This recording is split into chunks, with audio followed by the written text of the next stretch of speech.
हाँ, रिजर्वेशन देश की जरूरत है, आज भी जरूरी है, मानते हैं या नहीं मानते? देखिए बिल्कुल ज़रूरत है, और अशोक जी ने, हर जी ने उस पर कहा भी।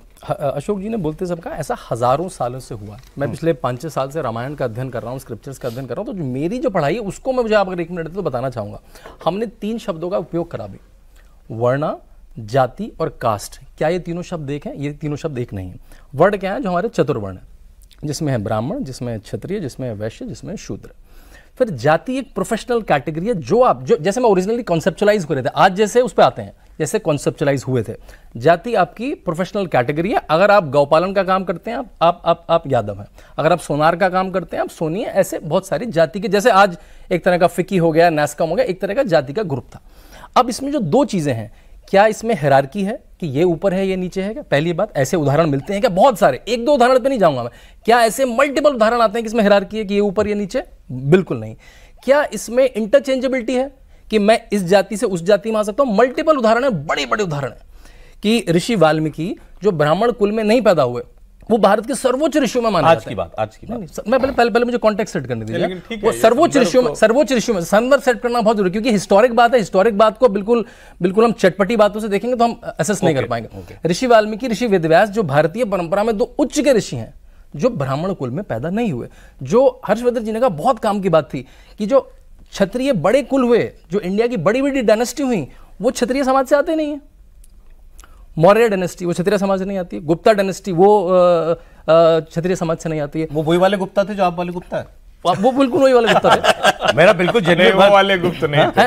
लेकिन वो क्षत्रिय समाज से नहीं आते। वो क्षत्रिय समाज से नहीं आते हैं। हम आज सुनते हैं इस प्रोग्राम में किसी भी बात को आप मत लीजिएगा, हम उपहास कर रहे हैं किसी का, बिल्कुल नहीं। बड़ा हम लोग सुनते हैं सुहेल देव, अभी हम पार्टी बनी हुई है, राजा सुहेल देव जो राजभर समाज से आते हैं। तो ऐसी बहुत सारी रेड्डीज जो आज के रेड्डीज हैं, उनके बड़े संदर्भ दे रहे हैं तो दर्शकों को समझ में आ जाएगा। महारानी अहिल्याबाई होलकर वो क्षत्रिय नहीं थी। उनका विवाह भी जब हुआ था तो कहा गया कि आप इनको लेकर आओ, भेड़ चराने वाले समाज से। Just let me establish the theory. क्या इसमें हायरार्की थी कि कोई ऊपर है कि कोई नीचे है? और क्या ये जन्मजात था कि भाई अगर आप ब्राह्मण हैं तो जीवन भर ब्राह्मण रहेंगे? तो उसमें आपके पास बड़े बड़े एक्सेप्शंस हैं, ऋषि वाल्मीकि, ऋषि वेदव्यास। क्या आप क्षत्रिय कुल में पैदा हो तभी क्षत्रिय हो सकते हैं? तो हमें इस लेंस से देखना पड़ेगा। 1 बजे 30 सेकंड और दीजिए। कास्ट सेंसस होता है, विदेशी आते हैं। हर्बर्ट रिजली नाम आप याद रखिए, सब लोग पढ़िए देखिए हर्बर्ट रिजली कौन है। कास्ट सेंसस करा, वो रेस साइंटिस्ट थे। रेस मतलब ऊपर नीचे, ब्लैक व्हाइट, जो वेस्टर्न थ्योरी है। वो भारत आए, उन्होंने पूछा लगा आपका वर्ण क्या है? लोगों को अपना वर्ण नहीं पता था, लोगों को अपनी जाति पता थी। तो उन्होंने किस तरह के, उन्होंने फेशियल फीचर्स यूज करे, उन्होंने नेसल इंडेक्स यूज करा, जिसकी, क्योंकि यूरोप में चलता है वो, कि जिसकी नाक ऐसी है उसको मैं, क्योंकि लोगों को अपने वर्ण नहीं पता थे, लोगों को अपनी जाति पता थी कि भाई मैं इस जाति में काम करता हूं। तो उस स्ट्रैटिफिकेशन को करके फिर उसको आपने कुछ देना शुरू कर दिया, इसको मैं ये दूंगा, इसको मैं ये दूंगा। वो एक तरह से फलीभूत होने लगा लंबे समय में। उस तरह से सोचना पड़ेगा। जब हम कहते हैं हज़ारों सालों से ऐसा होता जा रहा है, मैं तो कह रहा हूं आज के संदर्भ में तो जातियां सच्चाई हैं। प्रैक्टिकल क्या हमारे यहाँ तो ये सोचिए जरा, इस व्यवस्था को देखिए जरा हमारे यहाँ की, और इस पर कभी कोई उंगली क्यों नहीं उठाता? हम कास्ट सर्टिफिकेट जारी करते हैं। बिल्कुल, कास्ट सर्टिफिकेट सरकार जारी करती है। आप जाति व्यवस्था को दूसरों पर दोष देते हैं कि ये नेता जो है या पॉलिटिक्स बढ़ावा देती है। सरकार क्यों जारी कर रही है कास्ट सर्टिफिकेट? क्योंकि वो रिजर्वेशन के लिए जरूरी है, नहीं तो आपको रिजर्वेशन नहीं मिलेगा। नहीं, मैं 2 बातें, 2 उदाहरण जो लॉजिस्टिक्स है। देखिए, मैं तो रामायण और महाभारत में नहीं जाऊंगा, क्योंकि मैं आज पे रहना चाहता हूं। रामायण महाभारत में हजारों सालों से ना, तो मैं कह रहा हूं रामायण महाभारत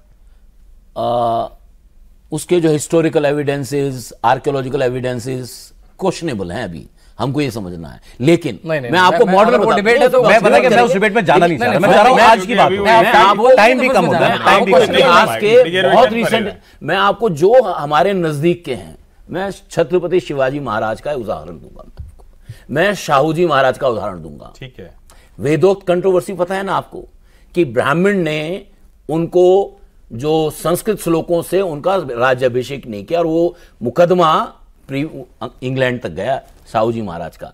और शिवाजी महाराज का राज तिलक कैसे, वो सब जानते हैं इस बात को। तो मेरा मानना यह है कि हम इतिहास की डिबेट में ना जाए, हम इस बात में जाए। हम 1000 साल कहें,